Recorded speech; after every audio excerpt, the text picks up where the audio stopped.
Ya, baik, selamat malam. Assalamualaikum warahmatullahi wabarakatuh. Terima kasih pada kesempatan malam ini kita kembali berjumpa dalam perkuliahan akuntansi, sistem informasi akuntansi secara online ya. Ini untuk sudah hampir 2 bulan kita melaksanakan perkuliahan secara online karena memang kondisi yang memang sedang dalam kondisi yang tidak memungkinkan. Oke, baik. Untuk kesempatan malam ini kita akan menyampaikan materi tentang siklus produksi ya. Oke, baik.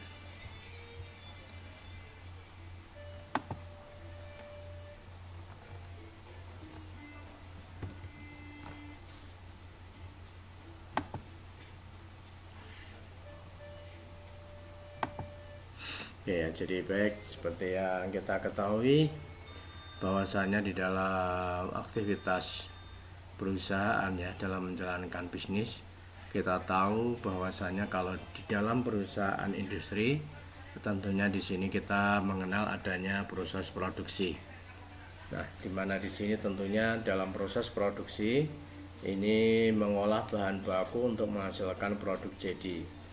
Nah, maka dari itu di sini kita perlu mempelajari dalam konteks sistem informasi akuntansi, yaitu yang berkaitan dengan siklus produksi. Nah, siklus produksi tentu di sini sangat-sangat banyak ya aktivitas-aktivitas yang ada di dalamnya, sehingga di situ nanti bisa kita lihat mulai dari pembelian bahan baku, kemudian bagaimana bahan baku ini masuk ke proses produksi sampai menghasilkan produk jadi. Oke. Jadi aktivitas siklus produksi ini merupakan rangkaian aktivitas bisnis dan operasi pemrosesan data terkait yang terus terjadi yang berkaitan dengan pembuatan suatu produk. Oke. Jadi seperti tadi yang sudah sempat saya singgung di depan ya, bahwasanya memang bagi perusahaan manufaktur, proses produksi ini merupakan sebuah aktivitas bisnis yang merupakan rangkaian dari proses bisnis secara keseluruhan, dan ini menjadi kegiatan inti ya, dimana dalam proses produksi di sini bagaimana perusahaan itu melakukan transformasi ya dari bahan baku, kemudian tenaga kerja yang digunakan, biaya lain-lain, sehingga di situ menghasilkan produk jadi. Nah ini.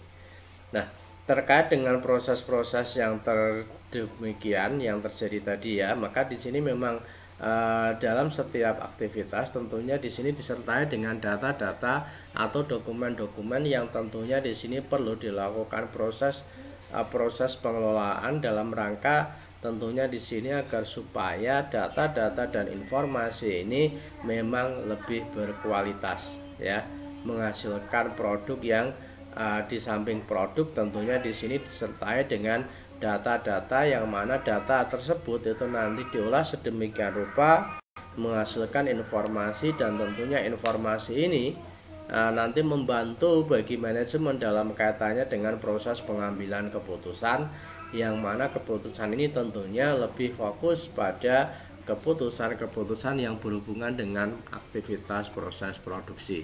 Oke. Nah, kemudian di dalam proses metode ya proses produksi, memang di sini karakteristik dalam proses produksi yang terjadi di dalam suatu perusahaan ini memang ada 2 jenis. Yang pertama adalah sistem proses ya, yang kedua adalah sistem pemesanan. Ini. Jadi yang membedakan antara sistem proses dan sistem pemesanan, di dalam sistem proses ini bahwasanya proses produksi itu dilakukan secara terus-menerus, di mana proses produksi dilakukan dalam rangka untuk mengisi daripada persediaan produk jadi. Ini ya, jadi setiap hari melakukan proses produksi, dan di sini dalam rangka untuk mengisi daripada persediaan produk jadi. Nah ini, saya kira contohnya banyak ya perusahaan-perusahaan yang melakukan proses produksi dengan menggunakan sistem proses ya. Katakanlah misalkan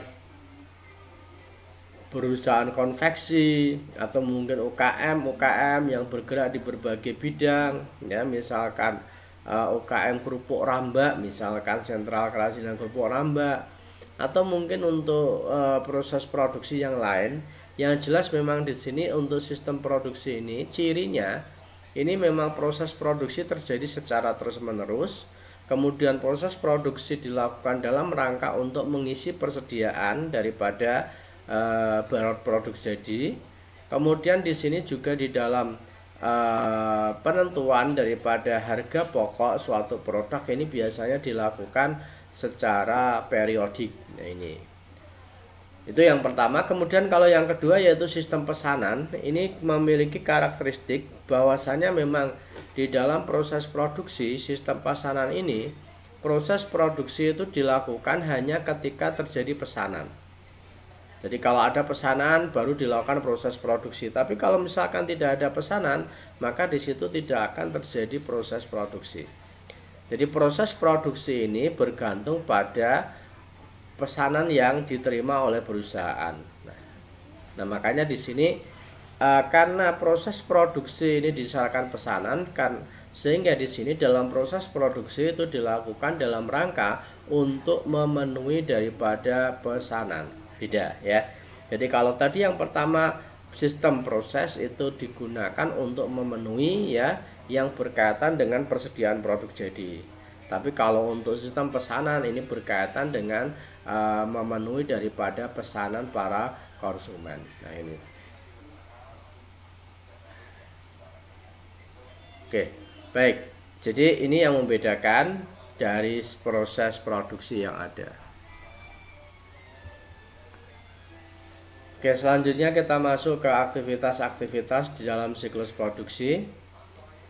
Informasi akuntansi biaya yang akurat dan tepat ya, waktu merupakan input penting dalam keputusan mengenai hal-hal. Pertama yaitu bauran produk. Kemudian di sini penetapan harga produk. Kemudian alokasi dan perencanaan sumber daya. Kemudian di sini manajemen biaya. Nah, ini. Jadi informasi ini adalah informasi yang memang dibutuhkan. Jadi di dalam aktivitas-aktivitas siklus produksi, di sini memang di samping terjadinya proses produksi, tentunya di sini ada ya, dokumen-dokumen atau data-data atau informasi yang menyertai daripada setiap aktivitas tersebut. Nah, makanya di sini data-data dan informasi ini merupakan bagian daripada informasi akuntansi biaya. Karena memang di dalam proses produksi di situ ada banyak sekali unsur-unsur biaya, dan di sini biaya-biaya ini sebagai dasar dalam pengambilan keputusan, maka pengelolaannya harus akurat, tepat waktu ya. Ini merupakan input penting dalam pengambilan keputusan ya. Jadi memang sebuah informasi dikatakan berkualitas apabila informasi ini disajikan secara akurat, tepat waktu, relevan gitu ya. Nah, ini. Nah, karena ini memang berkaitan dengan keputusan-keputusan seperti bauran produk. Nah, ini. Jadi bauran produk ini ya bagaimana perusahaan ini melakukan diversifikasi produk. Nah, ini. Karena bagaimanapun juga produk ini menjadi sesuatu yang sangat penting ya bagi perusahaan manufaktur. Mengapa? Karena produk ini menjadi daya tarik bisa dikatakan produk ini adalah sesuatu yang memang dibutuhkan oleh konsumen. Sehingga bagaimana perusahaan ini menciptakan produk yang memang benar-benar produk yang dibutuhkan oleh konsumen.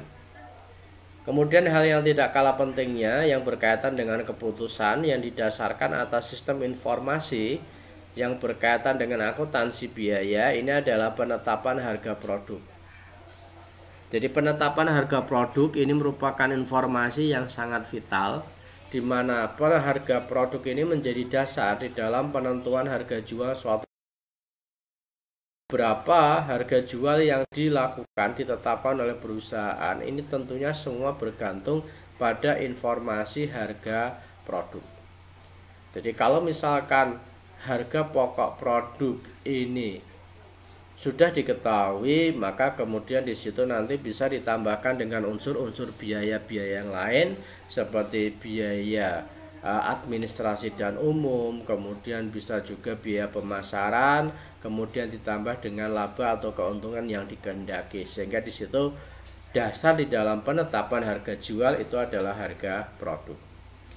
Kemudian di samping itu juga alokasi dan perencanaan sumber daya, ini sebagai contoh apakah membuat atau membeli. Nah, ini.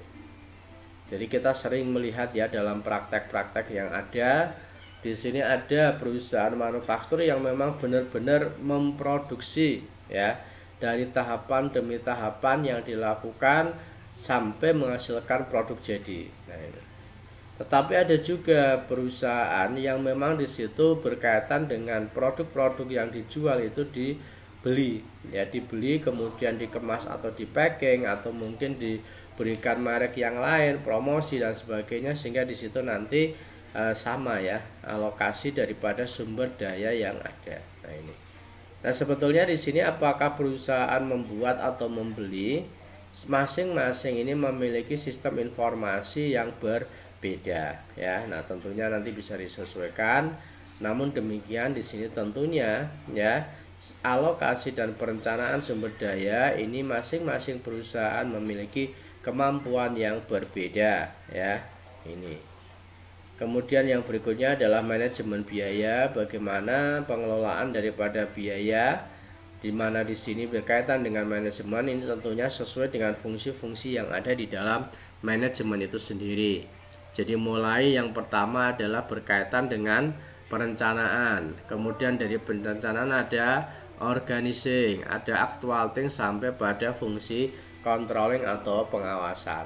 Nah, ini semua itu dilakukan pada informasi data biaya yang ada. Nah ini adalah gambaran tentang aktivitas siklus produksi. Oke.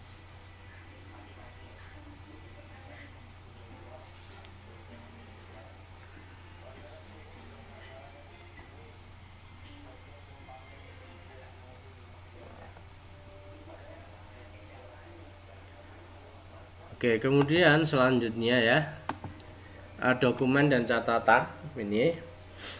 Jadi tadi juga sering saya singgung ya bahwasanya setiap aktivitas di situ disertai dengan dokumen-dokumen, informasi, data. Nah ini. Jadi yang pertama ada kartu harga pokok. Nah ini.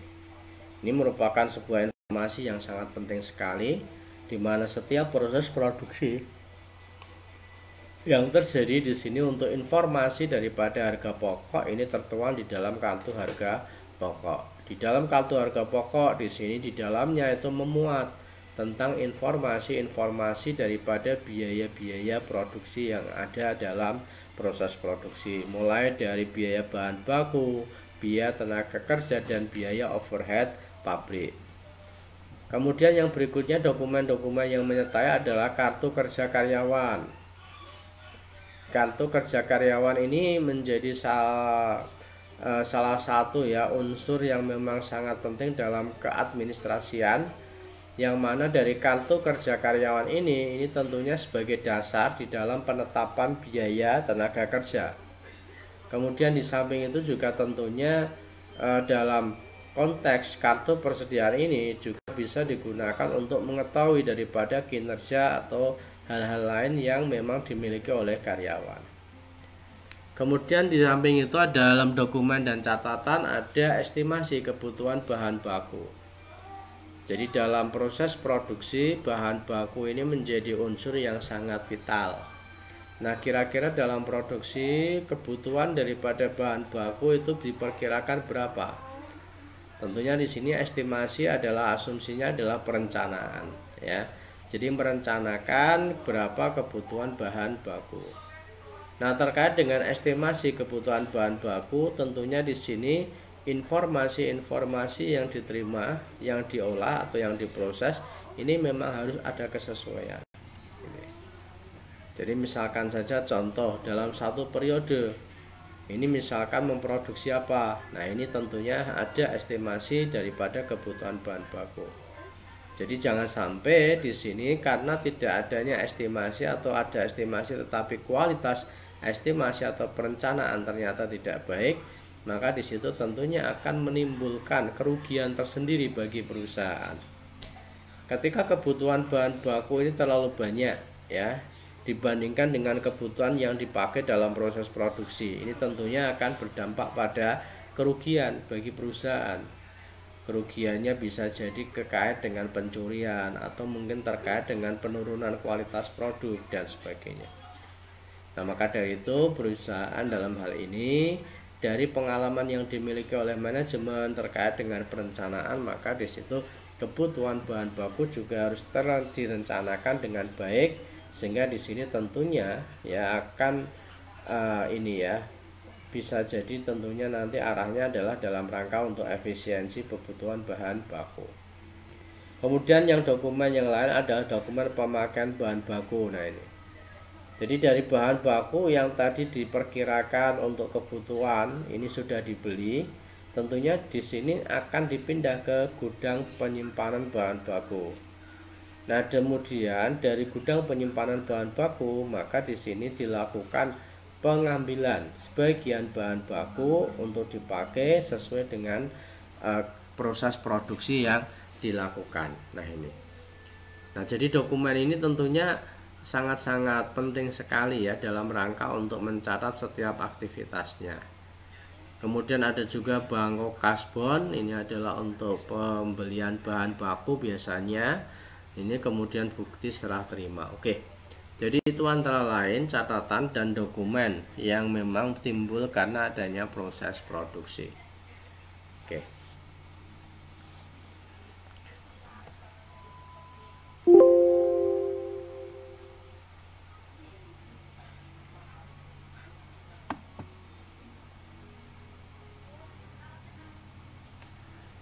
Oke, selanjutnya kita akan masuk ke aktivitas dalam siklus produksi. Jadi di dalam aktivitas siklus produksi ini ada 4 aktivitas dasar dalam siklus produksi, di mana 4 siklus dasar tersebut yang pertama adalah perancangan produk, yang kedua adalah perencanaan dan penjadwalan, kemudian yang ketiga adalah operasi produksi, dan yang keempat adalah akuntansi biaya. Oke, untuk yang pertama ini berkaitan dengan perancangan ya produk, ini aktivitas yang pertama. Hal yang umum biasa terjadi di dalam perancangan produk, di mana langkah pertama dalam siklus produksi adalah perancangan produk. Nah, ini tujuan aktivitas ini adalah untuk merancang sebuah produk yang memang di situ memenuhi permintaan dalam hal kualitas, ketahanan dan fungsi, dan secara simultan meminimalkan biaya produksi. Jadi di dalam konteks di sini ya, bagaimana manajemen ini mampu melakukan pengelolaan terhadap perancangan produk ya. Jadi di sini merupakan serangkaian daripada proses yang memang berkaitan dengan proses produk yang memang ingin diciptakan. Nah, tujuan daripada aktivitas perancangan produk ini ada beberapa hal. Pertama, untuk merancang sebuah produk untuk memenuhi permintaan dalam hal kualitas. Nah, ini. Jadi bagaimana sebuah produk ini diciptakan dalam rangka untuk memenuhi kebutuhan dan keinginan daripada konsumen. Nah, ini. Sehingga di situ tentunya dengan perencanaan yang baik, maka di sini pun juga ya diharapkan perusahaan mampu melakukan efisiensi daripada biaya produksi. Jadi di sini perusahaan mampu meminimalkan daripada biaya produksi. Jadi meminimalkan daripada biaya produksi ini tentunya sesuatu yang sangat penting sekali dalam rangka agar supaya perusahaan di sini tentunya akan memiliki keunggulan dalam bersaing. Oke. Kemudian yang berikutnya di sini dalam konteks perancangan produk, ini dokumen dan prosedur ya.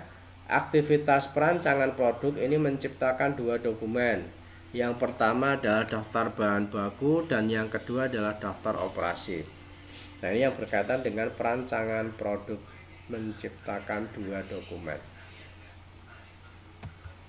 Jadi daftar bahan baku ini tentunya bisa disesuaikan dengan kebutuhan daripada bahan baku yang digunakan dalam proses produksi.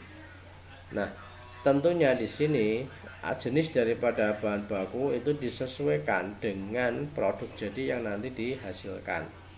Jadi kalau misalkan saja perusahaan yang bergerak di bidang pembuatan roti, nah maka daftar bahan baku yang dicantumkan tentunya adalah bahan-bahan baku yang memang berhubungan langsung dengan proses produksi, yaitu bikin roti.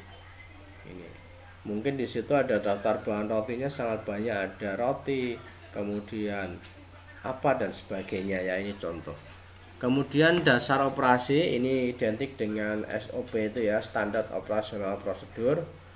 Memang kalau kita perhatikan di dalam perusahaan-perusahaan memang aktivitas kegiatan ini bisa dikatakan dilakukan secara ini ya, kontinu dan dilakukan secara monoton ini. Jadi misalkan saja saya bekerja bagian produksi, maka di situ kalau misalkan saya bagian A ya itu terus gitu, kecuali ada sesuatu dan lain hal. Nah ini. Nah maka dari itu karena memang daftar operasi ini merupakan sebuah instruksi yang memang rutin, maka di sini perlu ya daftar operasi ini itu dibuat dalam bentuk SOP. Oke, nah selanjutnya di sini adalah bagi perancangan produk ini.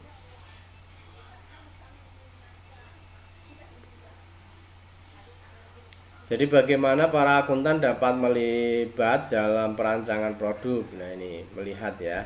Para akuntan dapat memberikan informasi yang menunjukkan bagaimana ya berbagai desain dapat mempengaruhi daripada biaya produksi dan tingkat laba. Jadi para akuntan ini dapat memberikan informasi yang menunjukkan bagaimana berbagai desain itu dapat mempengaruhi daripada produk dan biaya produksi dan tingkat laba. Nah ini perlunya dalam perencanaan ini, sehingga nanti di situ berbagai macam aktivitas yang berkaitan dengan biaya produksi itu nanti bisa diminimalisir, ada pertimbangan. Nah ini, sehingga di situ tentunya ketika perusahaan ini mampu meminimalisir daripada biaya produksi, tentunya di situ perusahaan akan mendapatkan kesempatan memperoleh laba yang lebih besar. Oke. Kemudian memastikan bahwasanya sistem informasi akuntansi ini untuk mengumpulkan dan memberikan informasi mengenai biaya penyetelan mesin dan penanganan bahan baku yang terkait dengan berbagai alternatif desain produk. Nah ini yang kedua. Jadi ini memastikan bahwasanya SIA ini dirancang untuk mengumpulkan dan memberikan informasi ya. Oke. Jadi saya kira tentunya banyak sekali ya SIA ya, peran daripada SIA. Jadi dengan memberikan data mengenai biaya baik dalam jumlah yang terkait dengan jumlah yang dapat, ini ketutup ya. Oke, baik. Selanjutnya di sini untuk perencanaan dan penjadwalan, ini langkah kedua dalam siklus produksi adalah perencanaan dan penjadwalan. Tujuan daripada langkah ini adalah untuk mengembangkan rencana produksi yang cukup efisien untuk memenuhi pesanan yang ada dan mengantisipasi permintaan jangka pendek tanpa menimbulkan ini ya gejolak, dalam artian mungkin di situ kas perusahaan jadi atau kas individu bisa ini habis. Nah makanya di sini tujuannya ini sangat penting sekali ya, mengembangkan rencana produksi yang cukup efisien untuk memenuhi pesanan. Jadi proses produksi ini dilakukan dalam rangka untuk memenuhi pesanan atau konsumen secara umum.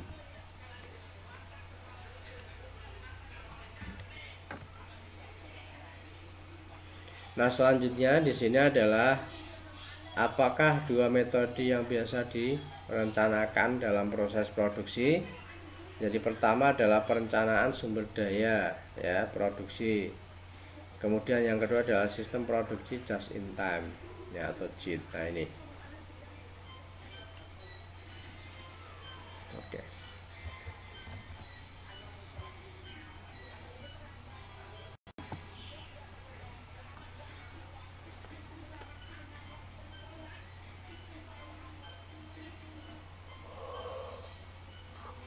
Oke, baik. Jadi aktivitas ini ada dua metode ya, perencanaan dan penjadwalan. Jadi merencanakan sumber daya produksi atau MRP. Jadi di sini tentunya sangat penting bahwasanya memang setiap aktivitas dalam perusahaan ini harus direncanakan terlebih dahulu. Karena dengan rencana ini maka bisa diestimasi ya berkaitan dengan aktivitas di masa yang akan datang. Nah, maka setelah intens di situ maka prosesnya bisa dilakukan. Jadi perencanaan sumber daya ini ya produksi. Oke, baik. Kemudian yang kedua adalah sistem produksi just in time. Nah, ini adalah kelanjutan dari perencanaan sumber daya bahan baku yang mencari keseimbangan antara kapasitas produksi yang ada dan kebutuhan bahan baku untuk memenuhi perkiraan permintaan penjualan. Tujuannya ini adalah untuk meminimalkan atau meniadakan persediaan bahan baku, barang dalam proses, dan peluang jadi.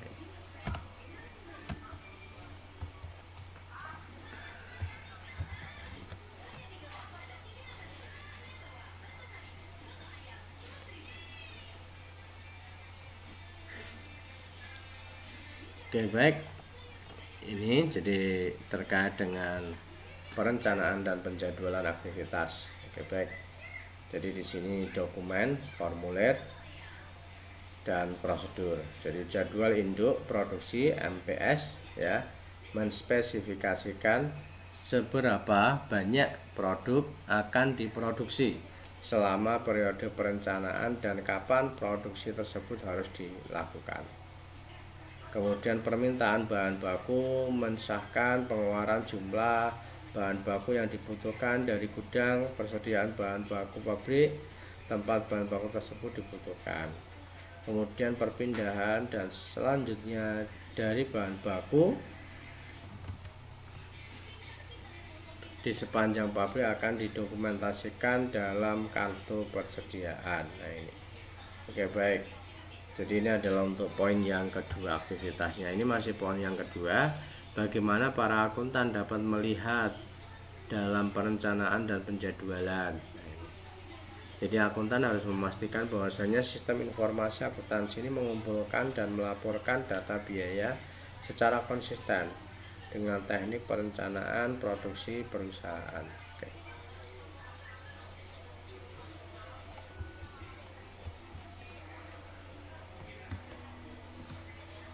Oke, baik. Sampai sini mungkin ada yang ditanyakan, silakan. Oke. Masih banyak sebetulnya untuk topik bahasan yang berkaitan dengan siklus produksi karena memang tingkat kompleksitas daripada proses produksi ini juga sangat banyak. Namun di sini karena keterbatasan waktu ya, maka di sini untuk perkuliahan pada kesempatan malam ini kita akhiri ya. Terima kasih atas perhatian Mas Hafiz ya. Insya Allah kita ketemu lagi pada kesempatan. Saya akhiri, selamat malam. Wassalamualaikum warahmatullahi wabarakatuh.